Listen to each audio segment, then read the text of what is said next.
مہینے میں عبادت کی طرف آ جاتے ہیں اور خدا کے قریب ہونا چاہتے ہیں، اس کا قرب تلاش کرتے ہیں نماز، روزہ اور خاص طور سے صدقات اور خیرات میں۔ ایک بڑا مسئلہ ہے، لوگ اکثر کنفیوز رہتے ہیں اس حوالے سے۔ شہری کے وقتوں میں اذان کا انتظار کریں، اب اذان اہل حدیث کی آ جائے، کسی اور مسجد کی آ جائے تو اس میں کیا پابندی ہے؟ کوئی گھڑی دیکھ کے کرتا ہے، کوئی کسی اور زون میں سفر کر رہا ہوتا ہے، صحیح وقت کیا ہے اس کا؟ دیکھیں، جب تک گھڑیوں والا سلسلہ نہیں تھا نا، اس وقت تک تو یہ بالکل صحیح بات ہے کہ بخاری مسلم میں ملتا ہے کہ 2 اذانیں ہوتی تھی۔ ایک اذان سیدنا بلال دیتے تھے، صحیح بخاری مسلم دونوں میں یہ حدیث موجود ہے، اور وہ اذان ہوتی تھی سحری کے وقت اٹھانے کے لیے۔ اللہ کے نبی علیہ السلام کی حدیث ہے بخاری مسلم دونوں میں کہ جب بلال اذان دیں تم کھانا پینا موقوف نہ کرو، البتہ ابن ام مکتوم جب اذان دے تو تم کھانا پینا چھوڑ دو، کیونکہ وہ نابینا شخص ہیں اور وہ اس وقت تک اذان نہیں دیتے جب تک کہ انہیں کوئی طلوع فجر کا پتہ نہ دے۔ تو یہ پوری حدیث ہے بخاری مسلم میں جس کے اندر دونوں اذانوں کا ذکر موجود ہے۔ تو اللہ کے محبوب صلی اللہ علیہ وآلہ وسلم کے مبارک زمانے میں اذان ہی اناؤنسمنٹ ہوتی تھی ختم سحری کی، کیونکہ ٹائمنگ تو نہیں تھی، کوئی چیز سٹینڈرڈائز ہے نہیں تھی۔ آج کے دور میں ایسا نہیں ہے، اسی وجہ سے آپ کو ٹائمنگز ڈیفرنٹ نظر آتی ہیں۔ اب اذان صرف نماز فجر کی جماعت کے لیے ہو رہی ہوتی ہے، یہی وجہ ہے کہ کوئی 5 منٹ لیٹ دے دیتا ہے،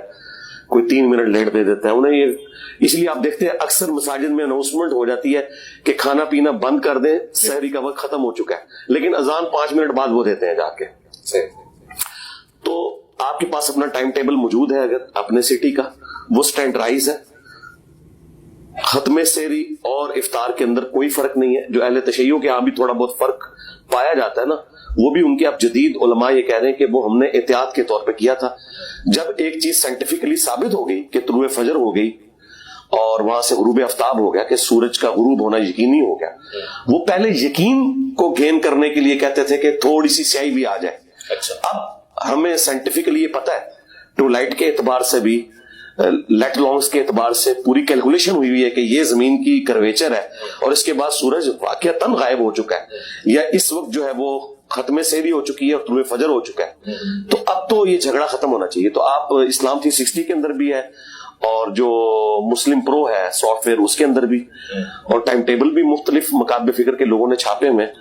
تو ان کو آپ فالو کریں، اپنی گھڑی کو دیکھیں، آپ مسجدوں کی اذان کو نہ دیکھیں۔ یہی وجہ ہے کہ لوگ وہ 15 منٹ تک اذانیں ہوتی رہتی ہیں اور لوگ اذانوں کے دوران کھاتے رہتے ہیں، اور وہ بھی انہوں نے غلط مطلب لیا اس حدیث کا۔ وہ ابو داؤد میں حدیث ہے کہ کوئی شخص سحری کے لیے اٹھا اور اس نے کھانا پینا شروع کیا اور اچانک اذان شروع ہو گئی۔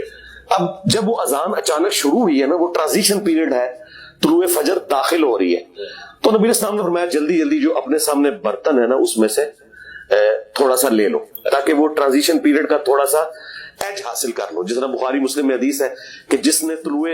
آفتاب سے پہلے فجر کی 1 رکعت بھی پا لی اس نے پوری نماز پا لی، اور جس نے غروب آفتاب سے پہلے عصر کی 1 رکعت پا لی، اگرچہ باقی کی 3 رکعتیں اس کی غروب آفتاب کے بعد ہوئی، اس کو عصر کی نماز اس کی قضا نہیں ہو۔ تو ٹرانزیشن پیریڈ کا ایڈوانٹیج لیا، نہ کہ یہ کہ آپ نے یہ تماشا لگانا ہے کہ آپ یہاں تو پاکستان میں آپ اذانوں پہ اٹھے نا تب بھی آپ آدھا گھنٹہ کھاتے رہے 2000، تو روزہ نہیں ہوگا اس سے۔ اچھا، ہاں جی، نہیں ہوگا، بالکل نہیں ہوگا۔ بڑا ایک سنجیدہ معاملہ ہے، یہ حساس معاملہ ہے، اس پہ ذرا آپ کی بہت ہی گہری نگاہ رہنی چاہیے۔ اچھا، یہ اس مسئلے کا بھی کوئی حل ہے؟ جدید تقاضوں میں یہ ہوتا ہے جی سفر میں بھی افطار تک پہنچے نہیں، ہمارے یہاں تو یہ ہوتا ہے کہ جی بھاگ رہے ہیں، دوڑ رہے ہیں، حادثات ہو رہے ہیں، ایکسیڈنٹس ہو رہے ہیں، کھجور منہ میں رکھنا ہے، تو اگر تھوڑی 5-10 منٹ تاخیر ہو جائے، یہ چلے آدھا گھنٹہ ہو جائے، تو روزہ چلا جائے گا ہاتھ سے، یہ باقی رہے؟ نہیں، روزے کو